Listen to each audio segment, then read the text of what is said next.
It's a very appropriate kind of discussion we're going to have, I suspect, because this is a book about books, a book about reading, and it's very appropriate, therefore, that it's taking place in this very venue in our library, UJ.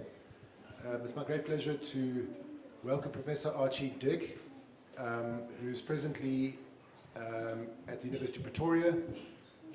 He previously was at UWC, and then in 10-year stints, you seem to move on in 10 years, Archie. 10 years at UWC, 10 years at UNISA, and then he's moved across to UP.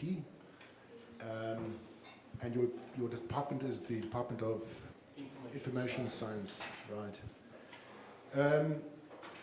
He holds degrees from UWC, from University of Washington, and he has a PhD from UCT, and has written several, his publication list is very impressive, I must say. As is this book we're going to discuss today. And I'm going to just briefly introduce it now and then ask Archie to talk about it, and then I will engage him with a few questions about aspects I found particularly interesting. And then, of course, I'd invite at that point all of you to ask questions you might have about this book. What is the book? Well, the title of it is The Hidden History of South Africa's Book and Reading Cultures. And that's indeed what the book does. It brings to the surface entire range of histories, actually, dating from the early Dutch colonial days of the 17th century through to the present, or near present. And I'll just talk about that later. And in the process, it, as it were, mines the data on readership, on libraries, on reading societies, and principally the role that reading has had in emancipating people and giving them education, in improving their lives. And also there's a very dark chapter I'd like to speak about, because reading can also be, and books and book culture can also be manipulated for the rather evil ends of social engineering. And I fear we might be going into another phase of that shortly. But anyway, I want to now hand over to Archie and ask him to say whatever he likes about the book for approximately 15 or 20 minutes, and then we'll take the discussion forward. You're most welcome, Archie. Thanks, Craig. Good morning, everyone. I'm very flattered to see the turnout for my talk today, and I'm thankful to Annette and the organizing committee for this event, which I think is very impressive, and also that you've asked me to be informal.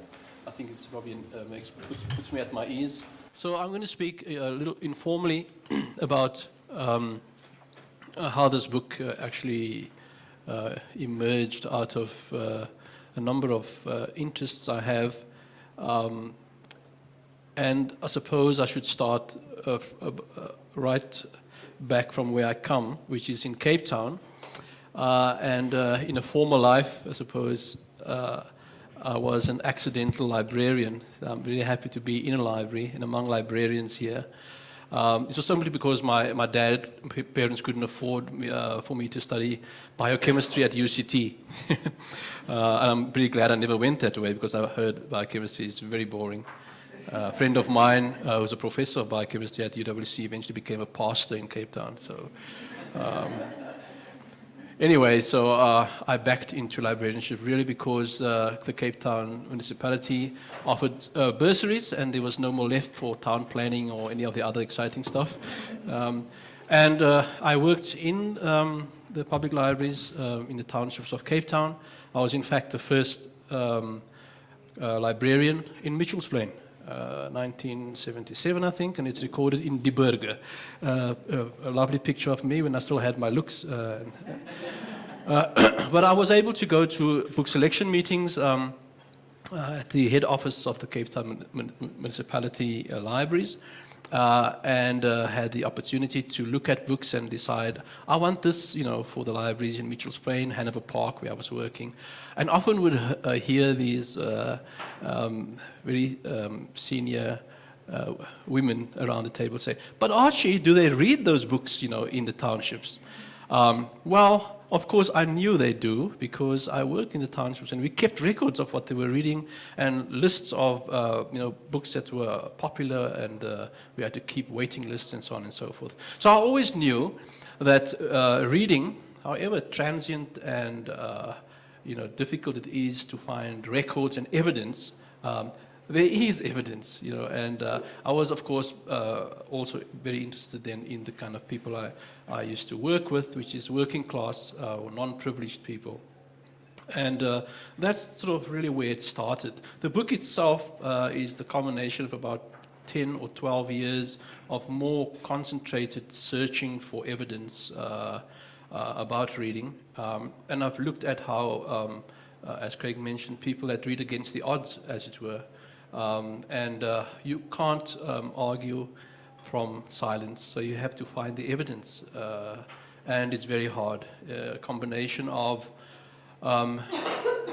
very, very patient searching through archives, sneezing away sometimes through all the manuscripts and files, sometimes just luck.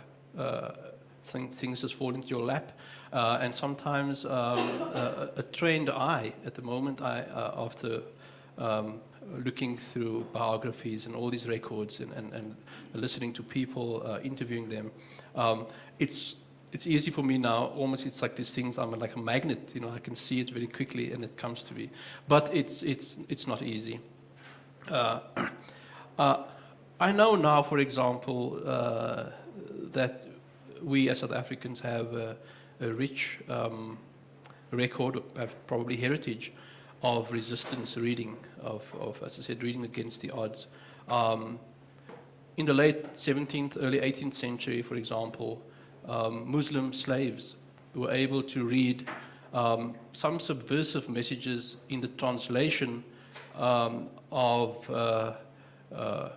religious manuscripts by Sheikh Abdus Salam, or was known as Tuan Guru, and written in Arabic Afrikaans, in other words, in the vernacular at that time, but using the Arabic script.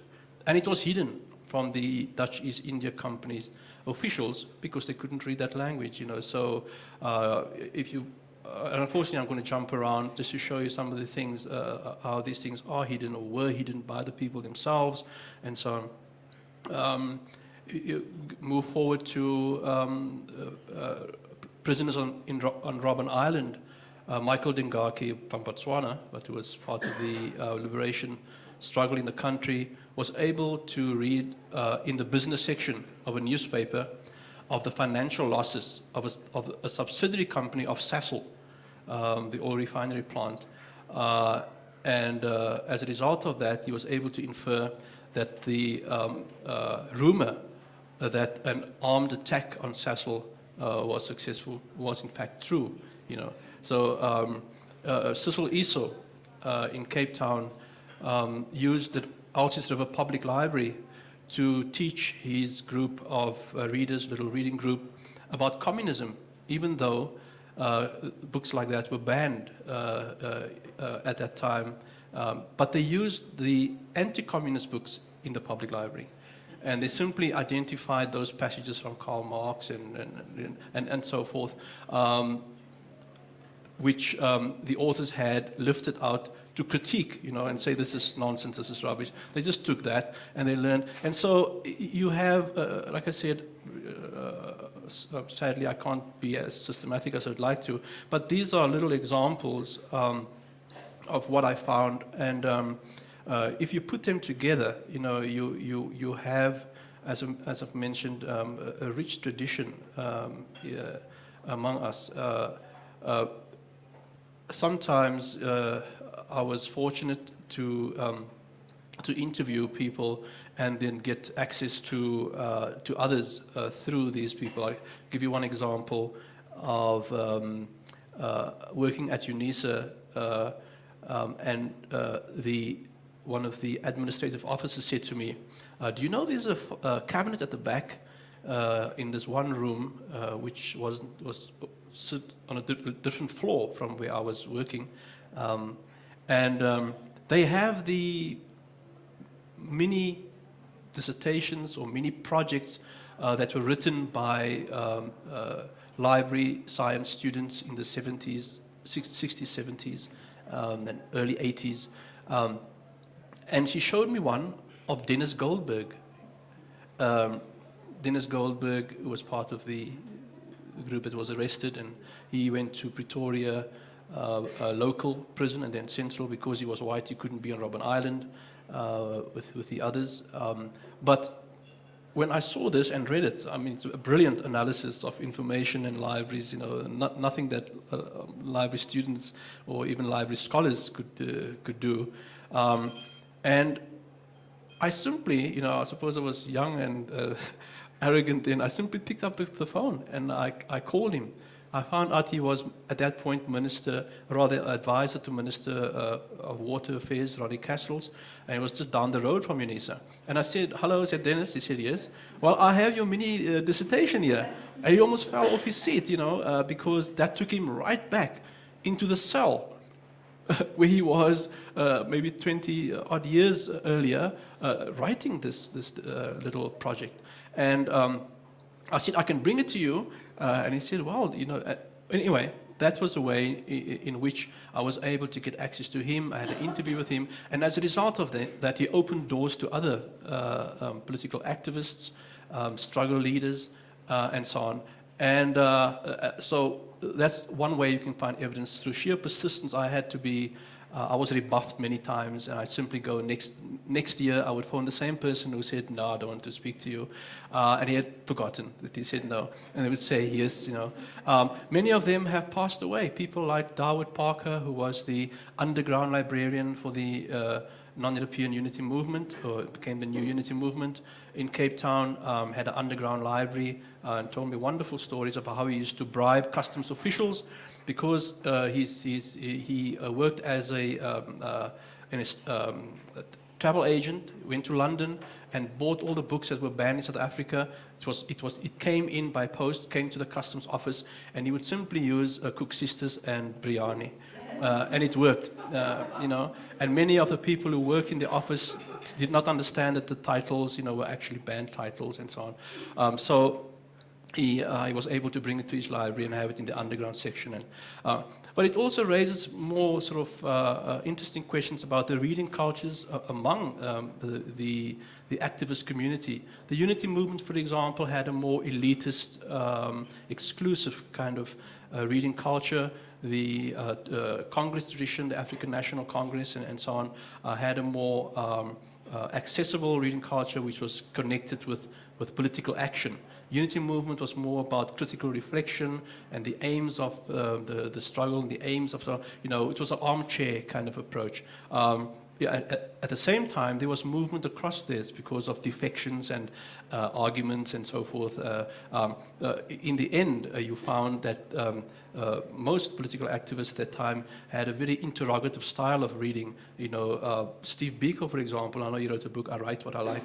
Apparently, he also read what he liked and read how he liked it, because he read in an instrumental way. He would go to a book to find what he wants from it, and that's how they read. Jack London's Iron Hill, John Steinbeck's Grapes of Wrath, chapter 14 especially, was important, so they could connect with struggles going on worldwide.